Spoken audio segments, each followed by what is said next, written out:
What would you do if one day your closest friend confessed to you that he couldn't remain faithful, struggled with compulsive sexual behavior, and had engaged in inappropriate conduct? How would you react? Would you choose to end a friendship that's lasted over 20 years to uphold your own moral principles? This is exactly what happened to Seth Rogen when his longtime friend James Franco admitted to such troubling behavior. Once a shining star on the Hollywood Walk of Fame, James Franco has since become a figure known for his controversies surrounding sexual misconduct, tarnishing the image he once built so carefully. But it doesn't stop there. Franco has faced multiple disputes and scandals beyond these allegations, leaving the public questioning who he truly is behind the glitz and glamour. So how have all these controversies affected James Franco? Can he ever reclaim the fame and admiration he once had? What is his life like today?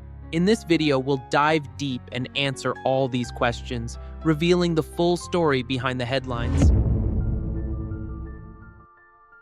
Strong-willed, distinctive, and sometimes exasperating to audiences, James Franco has always been a figure people love and love to hate. Yet, beyond all the controversies, no one can deny the talent of this actor, director, and producer. Born on April 19, 1978 in Palo Alto, California, James grew up in a family immersed in the arts. His father, Douglas Eugene Franco, worked in Silicon Valley, while his mother, Betsy Franco, was a writer, artist, and actress. She was the one who passed on the artistic spark to James. His two younger brothers, Dave and Tom Franco, also pursued acting. Tom is less well known, while Dave has gained recognition for films like Now You See Me. It's hard to imagine that the bad boy James was once a shy, high-achieving boy who consistently scored top marks on his SATs. But adolescence brought its share of recklessness and rebellion, and young James frequently ran into trouble with the law, underage drinking, graffiti, and even petty theft. Fortunately, instead of spiraling down a destructive path, James was given a second chance by the court, and he seized it. In 1996, James graduated from Palo Alto High School and enrolled in English at the University of California. But it was around this time that his passion for acting began to intensify. Despite his parents' objections, he left school to fully pursue the arts, joining the Robert Carnegie Acting School for 15 months of rigorous training. During this period, James worked part-time at McDonald's to make ends meet, and it was there that he honed his voice, learned interpersonal skills, and gained confidence in his own abilities. As he once told the Washington Post, "McDonald's was there for me when no one else was." James's journey onto the screen began in 1997 with small roles, but his first major breakthrough came in 1999 with a lead role in the television series Freaks and Geeks. Although the show was canceled after its first season due to low ratings, it gradually gained recognition and now ranks 61st on IMDb's list of greatest TV shows of all time.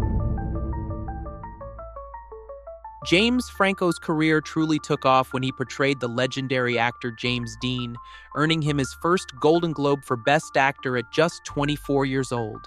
Producers began to take notice, with Robert De Niro casting him in City by the Sea, and he continued to stand out as Harry Osborn in the Spider-Man series, where he embodied a complex character, both a friend, a rival, and an unintended adversary to Peter Parker.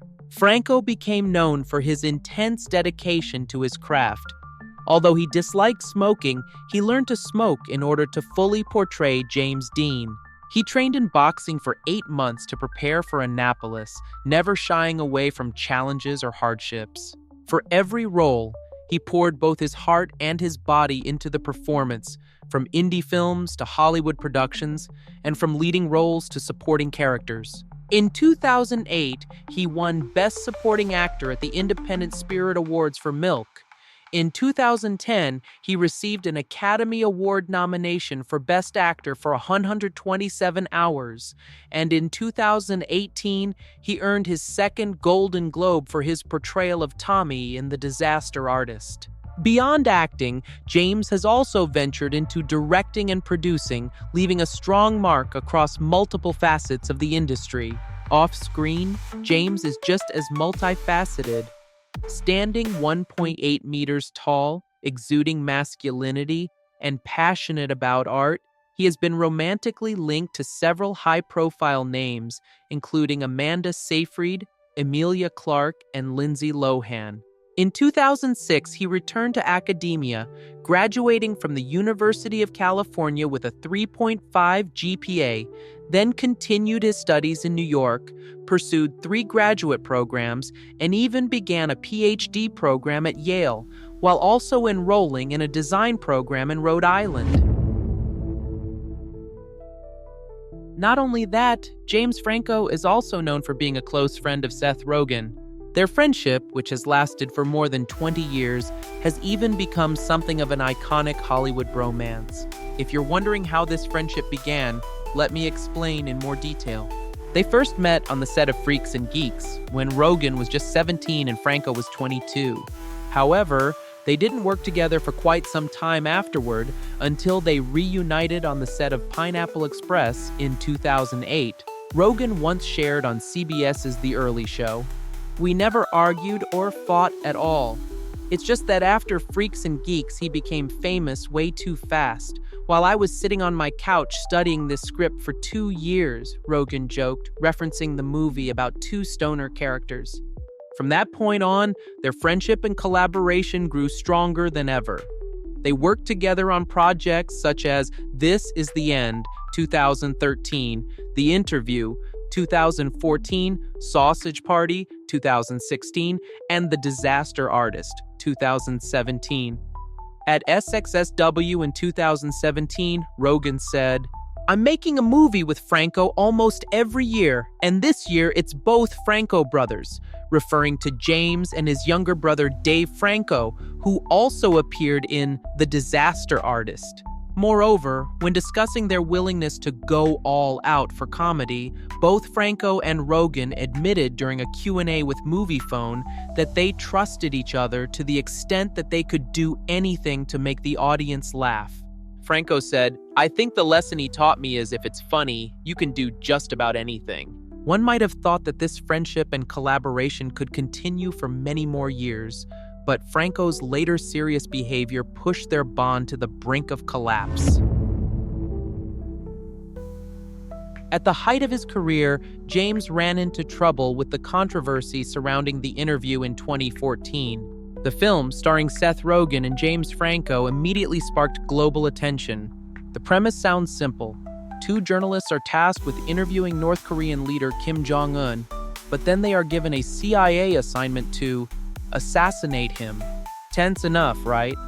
The film was scheduled to release in the US on October 14th, but even before its premiere, it had triggered outrage worldwide. In the official trailer, a CIA character bluntly calls North Korea the most dangerous country on Earth, adding even more tension to the storyline.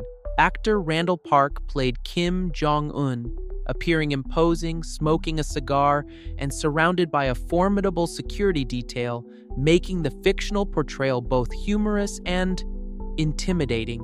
But the reaction from Pyongyang was no joke. According to the South China Morning Post, citing KCNA, North Korea's official news agency, a spokesperson for their foreign ministry condemned the film as a product of gangster filmmakers and stated it should never be shown. He emphasized, "The production and screening of a movie depicting an attack on our supreme leader is an act of war, immoral terrorism, and completely unacceptable." North Korea didn't stop at warnings. They demanded that the US government ban the film and threatened merciless and decisive retaliation if their demands were not met. And from that moment, Franco's public image began a steep, uncontrollable decline. James Franco's first major controversy began with flirtatious messages sent to a Scottish teenager, Lucy Clode, back in 2014. The situation escalated when Lucy revealed the private messages exchanged between her and the actor. In fact, the two had previously met backstage at a Broadway play where James took notice of Lucy. Instead of starting a mature relationship after only a few casual exchanges, James invited Lucy to meet at a hotel. Feeling cautious and unsure, the young girl asked him to send a photo first, which he did, posting 2 images of his face. Ultimately, Lucy declined to meet and said she would return to New York when she turned 18. At first, Franco only alluded to the scandal with a light Instagram post. "Parents, keep your teen children away from me," which he soon deleted. However, the very next day on April 4th, he appeared on the talk show Live with Kelly and Michael and openly acknowledged the situation. He did not shy away from expressing his embarrassment to the hosts and audience, leaving many viewers surprised. James shared, "I didn't want to come on this show and I really felt awkward. I was very ashamed.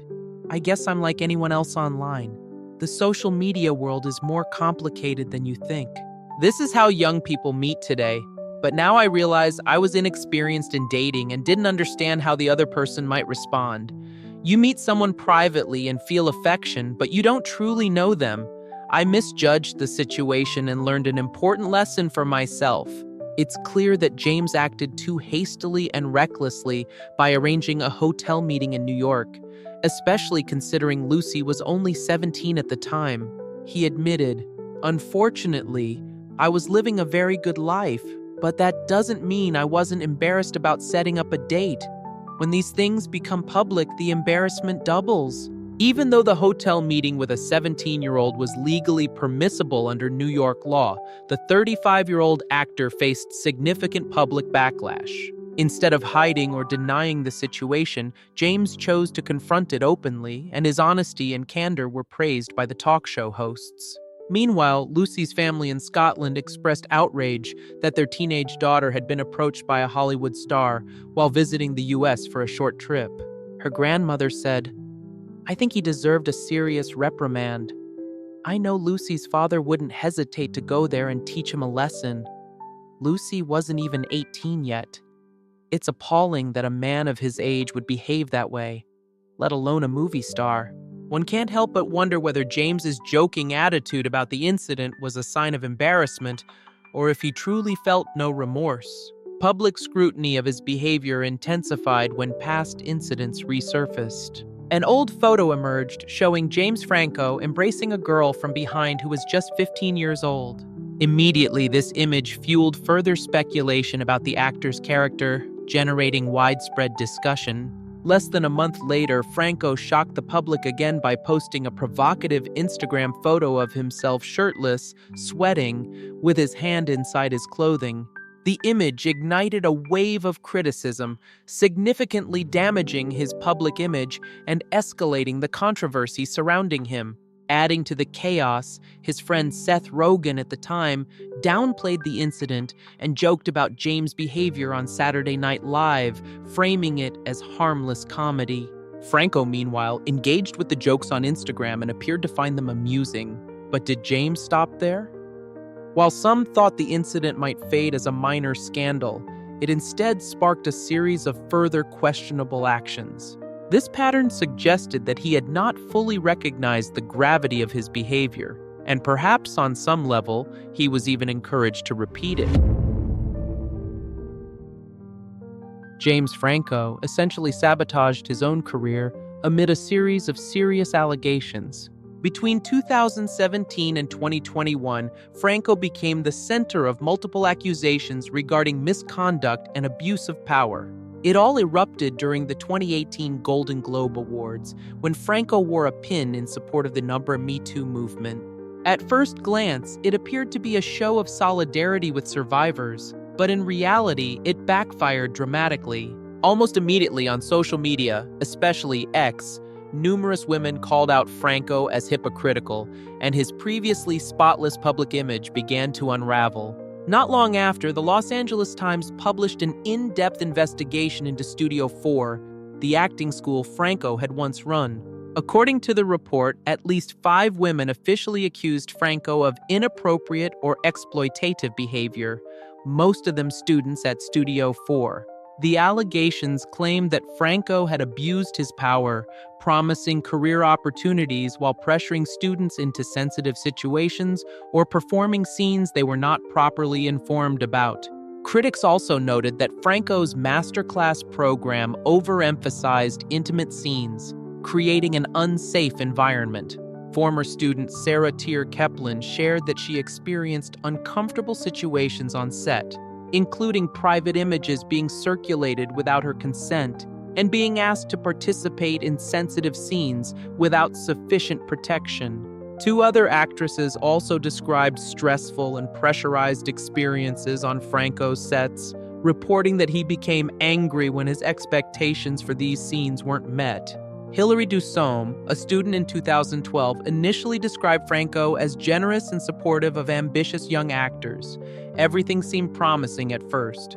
However, her perspective changed when she and a few other female students were cast in a project she believed was an art film. Another student, Natalie Schmiel, recalled that the scene she participated in was originally described as a commercial for 7 For All Mankind jeans. But when filming began, both women felt uncomfortable. They described the shoot as taking place in a club setting with unprofessional practices, creating a tense and pressurized atmosphere. Hilary recounted that during the shoot, Franco approached the female actors, wearing masks and lingerie at the time, and asked, "So who wants to take their top off?"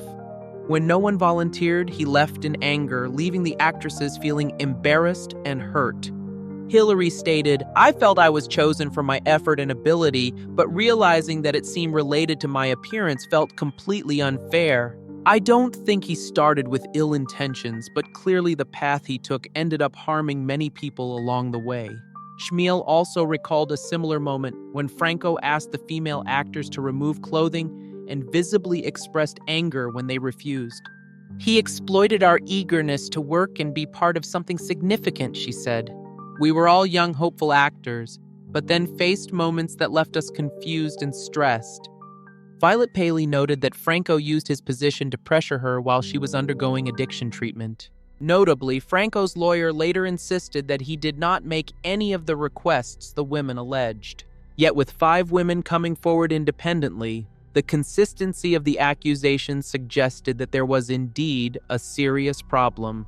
This situation culminated in formal lawsuits filed in 2019, claiming that Studio 4 had become a sexualized training environment disguised as an art school.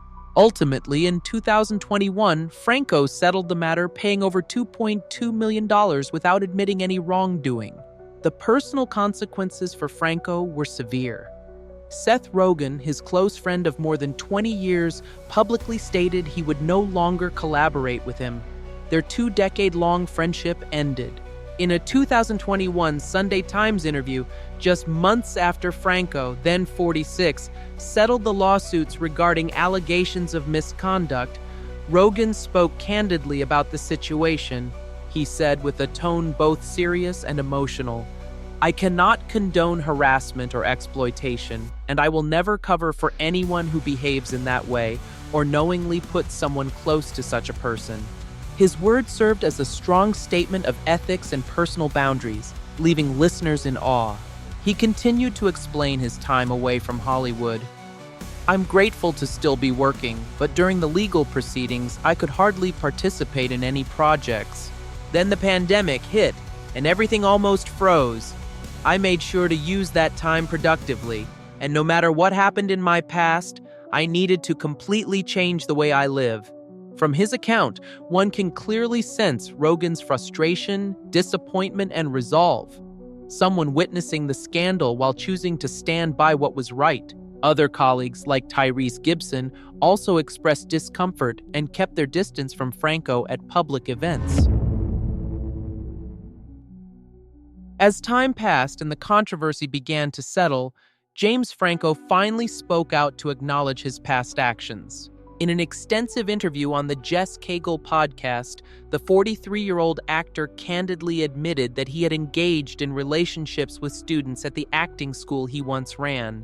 Without holding back, he stated, "I slept with students and that was wrong." These words resonated like a wake-up call, reminding everyone that even the brightest stars can stumble.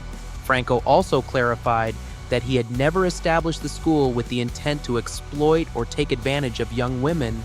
However, at the time, he admitted that he justified his misconduct with the mindset, if it's consensual, it's okay. He acknowledged that his judgment was clouded, unable to recognize boundaries or foresee the consequences of his actions. Notably, these comments marked the first time Franco had publicly addressed the allegations in depth, nearly 4 years after they were first reported. Back then, the Los Angeles Times reported that 5 women had accused him of inappropriate behavior. Later, in October 2019, 2 women filed civil lawsuits alleging that Franco had exploited aspiring actors and coerced them into performing scenes at his school, a case that shocked the public. Franco explained that much of this behavior stemmed from a long-standing struggle with addiction. Having developed an alcohol dependency at a young age, he successfully became sober, only to replace it with a sex addiction. "It's such a powerful drug," he said. "I got hooked on it for 20 more years. The insidious part of that is I stayed sober from alcohol all that time, but I fell into something else." His admission is chilling, revealing the complexity and danger of hidden compulsions that can drive behavior in unexpected ways. In contrast, Franco had once appeared on the stage of the 2011 Oscars and was nominated in 2012 for his role in 127 Hours, a public image completely at odds with the private struggles he was now confessing. With court filings now on record, he has agreed to pay $2.2 million to settle the 2019 civil lawsuit, a substantial sum, but one that represents acknowledgement of responsibility and a first step toward making amends. During the podcast, Franco also shared that since 2016, he has been in recovery for sex addiction and has been doing a lot of work to change himself. "I didn't want to hurt anyone," he emphasized. This marks the first time in 4 years since the series of allegations that Franco has spoken publicly, stepping out from his long hiatus from the spotlight. While it shows he still has ambitions to return to acting, his public favorability has undeniably suffered as a result of these revelations. Furthermore, in addition to the harassment allegations, James Franco has faced rumors of dating Amber Heard, the ex-wife of Johnny Depp, during a period when she was still legally married. A secret encounter between the two in an elevator was recorded, which reportedly took place just 1 day before Amber Heard's divorce from Johnny Depp. The security camera footage shows the pair embracing and displaying affection. Although Amber has defended their interaction by saying they were just friends, most people remain skeptical of her explanation. At the same time, Franco's public image has taken a further hit, making it clear that his path back to Hollywood and public favor is likely to be a challenging one. The story of James Franco serves as a stark reminder that fame and power do not make anyone immune to mistakes. Even top-tier stars can make serious misjudgments when they ignore ethical boundaries or misuse their influence. It also illustrates how a lack of maturity and poor judgment can deeply hurt those around you, especially when power and status are misapplied. Moreover, it highlights that destructive habits, even when justified as consensual or enabled by privilege, carry severe consequences, and acknowledging one's mistakes is the first step toward redemption. Ultimately, it underscores that self-awareness, accountability, and genuine effort to change are the only ways to truly start over, regardless of how serious past errors may have been. The clear message for all of us: use power responsibly, be honest with yourself, and respect others, because every action leaves its mark. If you found this video helpful and interesting, please subscribe, and turn on notifications. Every comment you leave is meaningful to us and a great help in preparing future content. If you have any questions or topics you'd like us to explore, please leave them in the comments. We'll continue striving to bring you better content and deeper stories. Wishing you good health and hope that each day is filled with wonderful moments. Thank you, and see you in the next video.